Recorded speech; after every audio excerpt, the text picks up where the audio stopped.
എനിക്ക് മനസ്സിലാക്കാൻ കഴിയുന്ന സദസ്സിൽ മുഴുവൻ പ്രതിപക്ഷത്തിന്റെ ആളുകളാണ് നിറഞ്ഞു കവിഞ്ഞിരിക്കുന്നത്. അപ്പൊ അതുകൊണ്ട് തന്നെ ചോദ്യങ്ങൾ അങ്ങനെ വരും.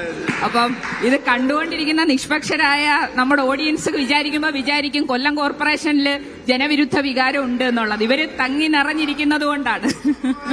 അല്ല, വോട്ടർമാരാണ്, പക്ഷേ നിഷ്പക്ഷമായ വോട്ടർമാരല്ല. അങ്ങനെയുള്ള ആളുകളുണ്ടാവും. അവർ ചോദിക്കും. ചിന്ത പറഞ്ഞോളൂ, തുറന്നു. അതെ, ശരി ശരി.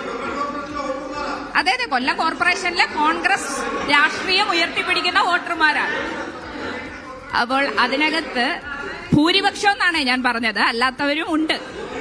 അപ്പം അതിനകത്ത് അദ്ദേഹം സൂചിപ്പിച്ചപ്പോൾ തന്നെ ഞങ്ങൾ സമരം ചെയ്തു എന്ന് പറഞ്ഞു. അപ്പോൾ അതൊരു നിഷ്പക്ഷമായ ചോദ്യമായി ഉയർന്നു വന്നില്ല എന്നുള്ളത് ഇത് കാണുന്ന വളരെ സാധാരണമായ ഓഡിയൻസിന്റെ മുമ്പിലേക്ക് ഞാൻ സൂചിപ്പിച്ചു എന്നുള്ളതേ ഉള്ളൂ. കാരണം ചില ചർച്ച കഴിയുമ്പോൾ ചിലർ പറയും, അല്ല അവിടെ ഇരുന്ന ഓഡിയൻസ് മുഴുവൻ നിങ്ങൾക്കെതിരെയാണല്ലോ സംസാരിച്ചതെന്ന്. അതിന്റെ കാരണം മറ്റൊന്നുമല്ല, ചാനൽ ചർച്ചകൾ കേന്ദ്രീകരിച്ച് ഒരു ഗ്രൂപ്പിനെ കൊണ്ടുവന്ന ആ ഗ്രൂപ്പിന്റെ ഭാഗമായി ഒരു പൊതുബോധം സൃഷ്ടിക്കാൻ വേണ്ടിയുള്ള ഒരു ശ്രമമുണ്ട്.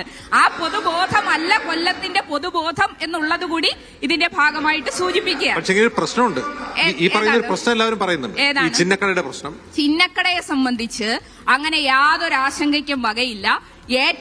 കൊല്ലത്തെ ഏറ്റവും സുന്ദരമായ നഗരങ്ങൾ എടുത്തു നോക്കിയാൽ ആ നഗരങ്ങളിൽ ഒന്നായി കൊല്ലം നിൽക്കുകയാണ്. കൊല്ലത്തിന്റെ ആ മണിമാളികയും കൊല്ലത്തിന്റെ വികസനവും നമുക്ക് വളരെ നിസ്സംശയം പറയാൻ സാധിക്കും. കൊല്ലത്തിന്റെ നഗരം ഏറ്റവും സുന്ദരമായ വികസനമായി തന്നെ നിൽക്കുകയാണ്. അതിനകത്തങ്ങ് ഒരു തർക്കവുമില്ല. നമ്മൾ നടത്തിയ വികസനത്തെ ഇങ്ങനെ എന്തെങ്കിലുമൊക്കെ പറഞ്ഞ് വിമർശിക്കണ്ടേ? അതിനുവേണ്ടി ഡിസൈൻ കൊള്ളത്തില്ല, ഡിസൈനകത്ത് ചെറിയ പാളിച്ചയുണ്ടെന്നൊക്കെ പറഞ്ഞാൽ ഇവിടുത്തെ ഞാൻ വളരെ ചെറുപ്പം തൊട്ടേ കൊല്ലത്ത് ജനിച്ചു വളർന്ന് ജീവിക്കുന്ന ഒരാളാണ്. കൊല്ലത്തെ വ്യവസായികളെ സംബന്ധിച്ച് അങ്ങനെ യാതൊരു ആശങ്കയും നിലവിലില്ല. കൊല്ലത്തെ വ്യവസായി സമൂഹം, കൊല്ലത്തെ നമ്മുടെ വ്യവസായ സംഘടനകളെല്ലാം കൊല്ലം മാർക്കറ്റുമായി ബന്ധപ്പെട്ടും നമ്മുടെ എല്ലാ മേഖലയിലുമുള്ള ആ ചിന്നക്കടയും ആ പ്രദേശവുമായിട്ടുള്ള കച്ചവടവും കച്ചവട സാധ്യതകൾക്കുമെങ്ങും ഒരു പോറലും ഏറ്റിട്ടില്ല. അങ്ങനെയെങ്ങും ഒരാശങ്കയും വ്യവസായികളെ സംബന്ധിച്ചില്ല.